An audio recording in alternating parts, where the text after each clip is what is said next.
In this demo, I'm going to show you how to work with hierarchical data templates, which are a special kind of data template that work with tree view controls, as well as with other hierarchical data-bound third-party vendor components. Starting point here is where we left off in the last demo, where we had our implicit data templates allowing us to switch between multiple views, the explicit data templates view model and the data template selectors view model. I've added one more view here that we're going to start fleshing out in this demo, called hierarchical data template view and view model. And to get those switching the way we did the other views, I added another view model instance to the main window view model, another command to trigger switching to that view, and the command handler that sets that as the current view model on the main window view model. So that should all look familiar from the implicit data templates demo. So if I run at this point, I can start up the app. We'll have 3 buttons now at the top of the screen. And I can switch between the data template selectors view, the explicit data templates view, and this new blank hierarchical data templates view and its corresponding view model. So the first thing we're going to want is some real data to work with in our view model. So I've fleshed out some code here. You can see that our view model implements iNotifyPropertyChange as usual. We have a constructor that is only when we're not in the designer, going out to the database through our DB context and retrieving the customers collection from our DB context. In this case, however, it's also using the .include method of Entity Framework to retrieve the related orders, order items, and the product for each order item, which sets up a hierarchical data object graph for us to work with in this demo. The exposed property from our view model is just the root customers collection, and we're going to data bind to that in a tree view control.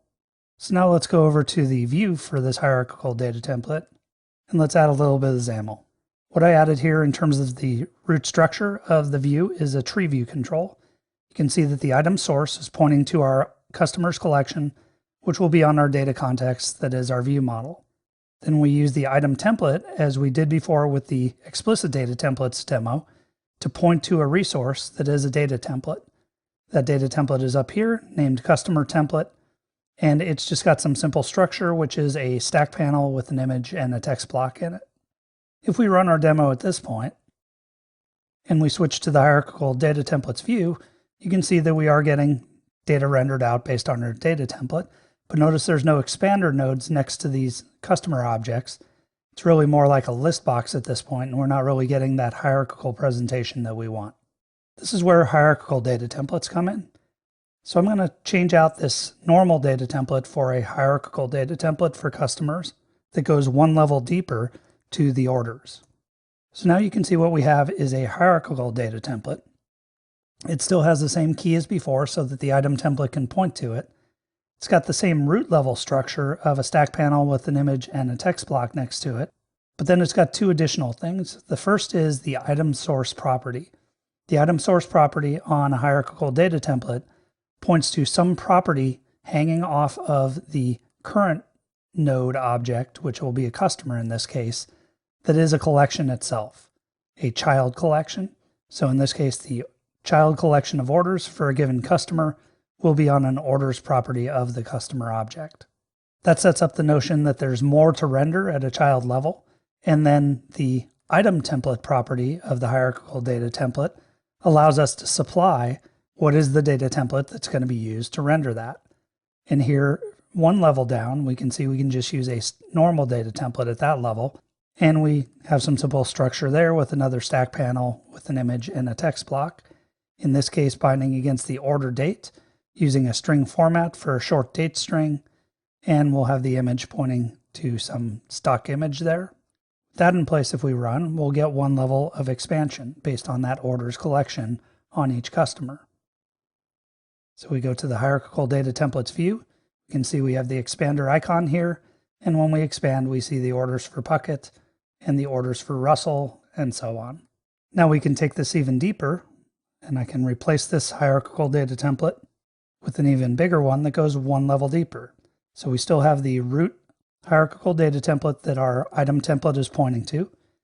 It's got the binding to the orders collection on each customer and the structure for each customer. Then it's got the item template for each order in that orders collection, which again has its root structure that's a stack panel but then it has its own item source that says each order has an order items property. For each order item, what is the template for that?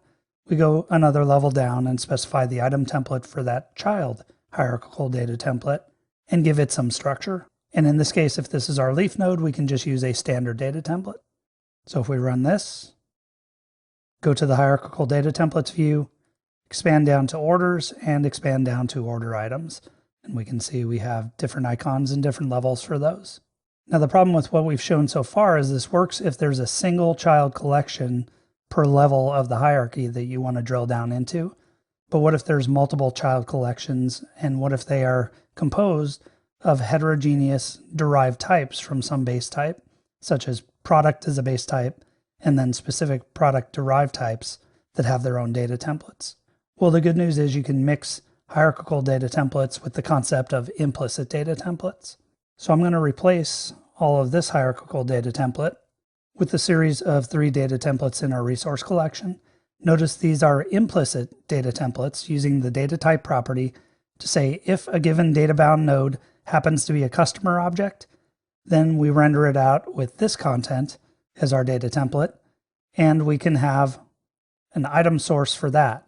Now we don't have to specify the item template here for those orders because that can be matched up with a separate implicit data template. So here we have another implicit data template that maps to order objects, and it knows how to render out those nodes and what child collection it can bind against on those nodes. And then finally down at the leaf node level for order item, it's got the structure for those.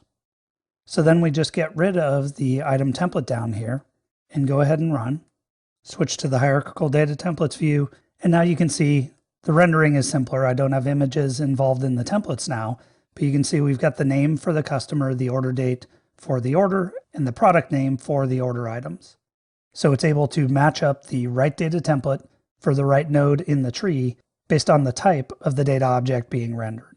And again, this would allow us to have multiple derived types in a heterogeneous collection in those child collections, and each one could render out its respective data template, similar to what we saw with rendering different views for different view model types.